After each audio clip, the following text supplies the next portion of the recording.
सर्दियों का सीज़न चल रहा है और सीज़न में बहुत बहुत तरह के साग आते हैं। मेथी, पालक, सोया। तो आज हम मेथी का यूज करके एक नई रेसिपी तैयार कर रहे हैं जो खाने में बहुत टेस्टी होती है, करारी है और क्रप्सी है और पौष्टिक भी होती है। तो चलिए देखते हैं इसको कैसे बनाते हैं। एक मैंने कढ़ाई ली है और कढ़ाई में डालेंगे हम पानी। मैंने 1 कटोरी लिया और आधी कटोरी पानी का यूज और करेंगे। कुल मिला के हम 1.5 कटोरी पानी डालेंगे और गैस को कर देते हैं ऑन। अब इसमें हम थोड़ा सा सामान डालेंगे। मैंने थोड़ा जीरा ले लिया, जीरा डाल देते हैं और थोड़ा सा डालेंगे हम साबुत धनिया। इसका इस रेसिपी में टेस्ट बहुत अच्छा आता है, तो इसको ज़रूर डालिएगा। और डालेंगे हम अजवाइन। अजवाइन पाचन क्रिया के लिए अच्छी होती है और टेस्ट भी अच्छा आता है, तो हाथ से क्रश करके डालेंगे हम अजवाइन। और डाल देते हैं हम थोड़ा सा लाल मिर्च का पाउडर, मोटी दरदरी पिसी हुई है, तो इनको डाल देते हैं। और डालेंगे टेस्ट के अकॉर्डिंग नमक। लगभग हमने 1.5 चम्मच नमक डाला है।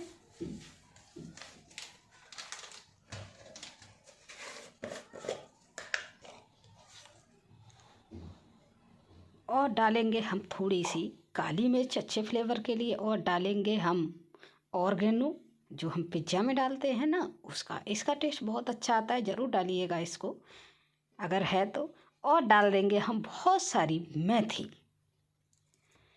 मेथी डालने के बाद अब इनको हम सभी को कर देते हैं मिक्स। और हमने एक बॉयल आने तक इन सभी को कर लिया, बॉयल आने दिया। अब डाल देते हैं हम 1 कटोरी इसमें सूजी।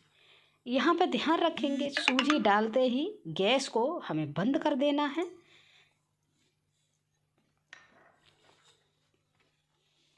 थोड़ी सी बच गई थी सूजी, तो मैंने और डाल दी है। कुल मिलाकर मेरी सूजी 1 कटोरी ही है। अब इसको हम अच्छे से चला लेते हैं, सभी चीज़ों को मिक्स कर लेते हैं और सूजी भी हमारे इतने में पक के तैयार हो जाएगी। देखिए सारी चीज़ें मिक्स हो गई हैं। अब हम इसको छोड़ेंगे ठंडा होने के लिए। जब ये ठंडा हो जाएगी तब चलते हैं अगले प्रोसेस की तरफ। देखिए सूजी, ये जो मिक्सचर है हमारा तैयार हो चुका है। अब इसको हम निकाल लेते हैं एक बर्तन में। सभी मिक्सचर को हमने बर्तन में निकाल लिया है। अब थोड़ा सा ऑयल लेते हैं हाथों पे, ऑयल को लगा के अब थोड़ा सा इस सूजी को हम सॉफ्ट कर लेते हैं। थोड़ा सा रगड़ के इसको हम सॉफ्ट कर लेते हैं। अब यहीं पे देखिए, यहीं पे डालेंगे हमने आलू लिए हैं ग्रेट करके। ये छोटे या मीडियम साइज के आलू थे, तो 3-4 आलू हमने ले लिए हैं। अब इसको डाल के हम अच्छे से इन आलूओं को और मिक्सचर को अच्छे से मैश कर लेंगे। बिल्कुल एक भी ये मोटा पीस ना रहे। वैसे तो मोटा नहीं है, ग्रेट कर लिए थे, लेकिन अच्छे से इसको हम एक डो की तरह, मतलब आटे की तरह हम इसको लगा के तैयार कर लेते हैं। बिल्कुल सॉफ्ट डो हमारा देखिए बन कर तैयार हो गया है। अब इसको थोड़ी देर के लिए रख लेते हैं हम साइड में। अब देखिए एक ले लिया हमने चकला। अब इस पर ऑयल लगा लेते हैं थोड़ा सा, और थोड़ा सा ले लेते हैं हम मिक्सचर। मिक्सचर को थोड़ा सा हाथों की मदद से थोड़ा सा सॉफ्ट कर लेते हैं और एक हम लोई बना के तैयार कर लेते हैं बड़ी सी।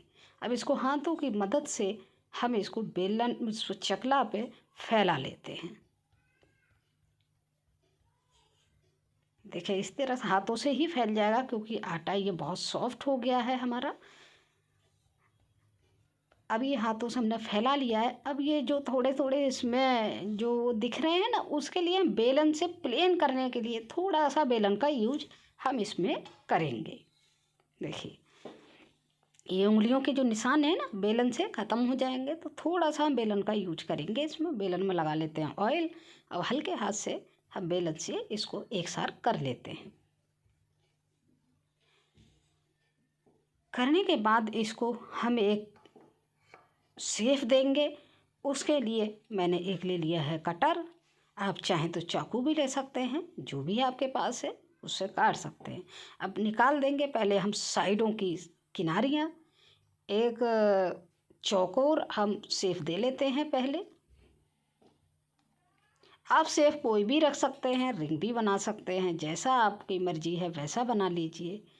तो हमने चौकोर का शेप दिया है इसको, तो अब इसको अच्छे से काट लेते हैं, एक्स्ट्रा पार्ट निकाल देते हैं। इसको फिर से हम आटा बना के फिर से शेप दे देंगे। तो अब इसको हम काट लेते हैं। आप देख लेंगे बराबर बराबर हिस्सों में ये कट जाए। थोड़ा बहुत छोटी बड़ी हो भी जाती है तो कोई परेशानी नहीं है, बस साइज की रहते हैं तो देखने में अच्छी लगती हैं। तो देखिए हमने काट के इनको कट कर दिया। अब इनकी हम मोटाई चेक कर लेते हैं। एक उठाते हैं, देखिए इतनी मोटाई हमें रखनी है तो सिकने में आसानी हो जाती है और अंदर ये कच्ची भी नहीं रहती हैं। तो हमने मोटाई को देखिए इस तरह से आप देख पा रहे होंगे, इस तरह से मोटी रखी है। और इनको हम सभी को अब इसी तरह से हम तैयार कर लेते हैं। देखिए सारे हमारी तैयार हो गई हैं। अब चलते हैं हम कढ़ाई की तरफ। एक मैंने कढ़ाई ले ली थी, उसमें हमने हल्का सा ऑयल डाल लिया था। ऑयल को हम देख लेते हैं, गरम हो गया, बिल्कुल परफेक्ट हमारा गरम हुआ है। छोटा सा पीस डाल के देख लिया हमने। अब इन्हीं सबको हम इसमें छोड़ देते हैं, एक एक करके हम सभी को छोड़ लेते हैं। देखिए मैंने छोड़ लिया है। अब इनको हम सिकने देते हैं ब्राउन होने तक। फ्रेंड यहाँ पे मैं याद दिला दूँ, अगर मेरी रेसिपी आपको अच्छी लग रही है तो आप लाइक शेयर और सब्सक्राइब कर लीजिएगा अगली रेसिपी का नोटिफिकेशन मिलने के लिए। और कमेंट में बताइएगा कि रेसिपी मेरी कैसी लगी। अगर अच्छी लगी तो अच्छी बताइएगा, अगर ख़राब लगी है तो ख़राब का भी आप कमेंट कर सकते हैं। तो देखिए ये हम पलट लेते हैं। अब ये हमारी हल्की ब्राउन हो गई हैं तो थोड़े से हम दूसरी तरफ सेकने देते हैं। इनको अच्छे से उलट पुलट करके हम दोनों तरफ से इनको ब्राउन होके सेक लेते हैं। ये देखिए हमारे ब्राउन हो गए हैं। अब हम दूसरी तरफ से पलट के बिल्कुल परफेक्ट ऐसे ही हमें ब्राउन करनी थी, बस हो गई है हमारी तैयार। अब इनको हम एक बर्तन में निकालेंगे।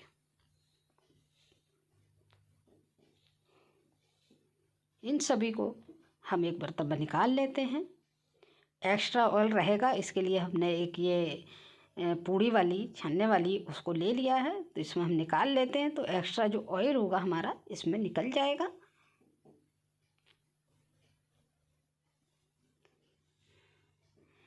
एक ध्यान देने वाली बात है, यहाँ गैस को हम मीडियम टू हाई रखेंगे तो ऑयल हमारा कम रहता है रेसिपी में। तो देखिए हमारी बनकर एकदम परफेक्ट तैयार हो गई है। अब इनको कर लेते हैं सर्व। मैंने टमाटो केचप के साथ सर्व किया है। आप कोई भी चटनी, खट्टी चटनी पसंद है आपको खट्टी चटनी बना लीजिए। तो मैंने टमाटर के साथ इसको सर्व किया है, तो खाइए।